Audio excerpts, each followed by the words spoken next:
اور اس کی اصطلاحی تعریف ہے آپ علیہ الصلوۃ والسلام کی بات جو درست طریقے سے ہم تک پہنچ جائے۔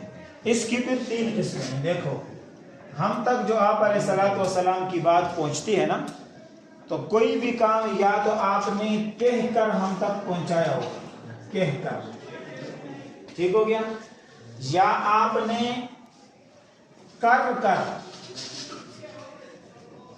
ہم تک پہنچایا ہوگا، اور یا آپ کے سامنے ہوا ہوگا، آپ اس پر خاموش ہو چکے ہوں گے، آپ خاموش ہو چکے ہوں گے، ٹھیک ہے۔ یعنی آپ علیہ الصلوۃ والسلام کی کوئی بھی بات یا تو آپ نے زبان سے کہہ کر ہم تک صحابہ اکرام کے ذریعے سے پہنچائی ہے، یا آپ نے عمل کر کے ہم تک پہنچائی ہے، اور یا آپ کے سامنے کوئی کام ہوا ہے اور آپ نے وہ کام اپنے سامنے دیکھتے ہوئے خاموشی اختیار کی ہے۔ یہ اس بات کی دلیل ہے کہ وہ کام آپ کے نزدیک درست تھا، اس لیے تو آپ نے کیا اختیار کی؟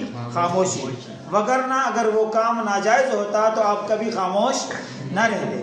لہذا ہر وہ عمل جو رسول اللہ صلی اللہ علیہ وسلم نے بتایا ہو، جیسے نماز پڑھو، یہ بھی حدیث ہے۔ ہر وہ عمل جو آپ نے کیا ہو، جیسے نماز کا ڈھانچہ سکھایا، سمجھ آئی، تو یہ بھی حدیث ہے۔ اور ایسے ہی ہر وہ کام جو آپ کے سامنے ہوا ہو اور آپ اس پر خاموش رہے ہوں، یہ بھی حدیث ہے۔ اس حدیث کو کہتے ہیں، یعنی جو کہہ کر ہم تک پہنچایا گیا ہے، اس کو کہتے ہیں حدیث قولی۔ کیا کہتے ہیں؟ حدیث یعنی قولی۔ وہ حدیث جس کا تعلق بات سے ہے، حدیث قولی قول سے ہے۔ اور وہ حدیث کہ جو آپ نے کر کر ہمیں دکھایا ہو، ہم تک پہنچایا ہو، اس کو کہتے ہیں حدیث عملی۔ کیا کہتے ہیں؟ حدیث عملی۔ حدیث عملی، یعنی عمل کر کے ہمیں سمجھایا ہو، ہم تک بات پہنچی ہو۔ اور یہ جو حدیث ہے کہ آپ کے سامنے کوئی کام ہوا ہو اور آپ نے اس کام کو دیکھنے کے بعد خاموشی اختیار کی ہو، اس کو کہتے ہیں حدیث تقریری۔ اس کو کیا کہتے ہیں؟ حدیث تقریری۔ یعنی آپ نے اس کو ثابت رکھا، آپ نے اس کو قائم رکھا، آپ نے اس پر خاموشی اختیار کی، اس بات کی دلیل ہے کہ وہ کام درست ہے۔ وہ کام کیا ہے؟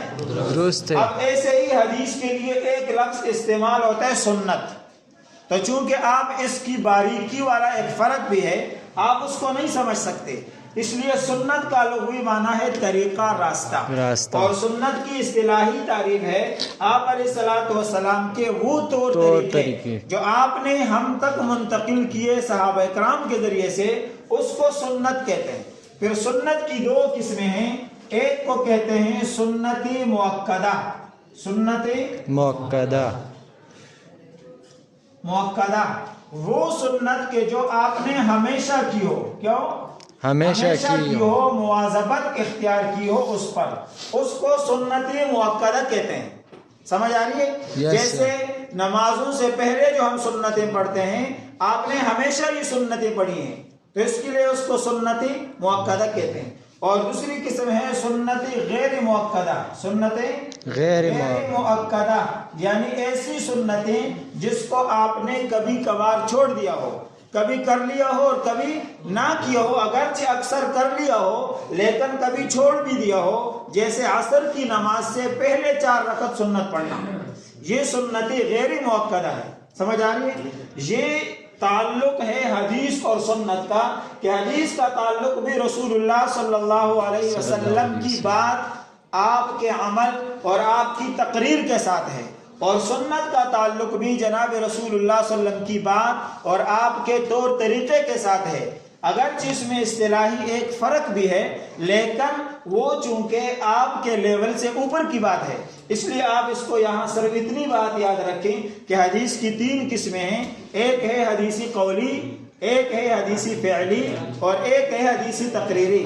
حدیث قولی وہ حدیث جو بولو، حدیث قولی وہ حدیث جو آپ صلی اللہ علیہ وسلم نے کہہ کر سمجھایا ہو، حدیث فعلی وہ جو کر کے کر کے بتایا سامنے ہو، اور حدیثی تقریری وہ خاموشی آپ کے سامنے کام ہوا ہو، صحابہ کرام نے کیا ہو اور آپ اس پر خاموش ہوئے ہو ہو۔ یہ خاموشی کس بات کی دلیل ہے؟ کہ حدیث یہ کام جائز تھا، اچھا تھا، اس لیے آپ اس پر کیا ہوئے؟ خاموش ہوئے۔ یہ ہے حدیث کا لغوی اور اصطلاحی معنی، اور پھر حدیث کی 3 قسمیں، اور یہ سنت کا لغوی اور اصطلاحی معنی، اور اس کی پھر یہ 2 قسمیں۔ پھر حدیث کی تعریف کیا ہے؟ سمجھ آ رہی ہے نا؟ پھر حدیث کی تعریف تو یہ ہے، حدیث کی قسمیں کتنی ہیں، انشاءاللہ اس پر پھر آئندہ بات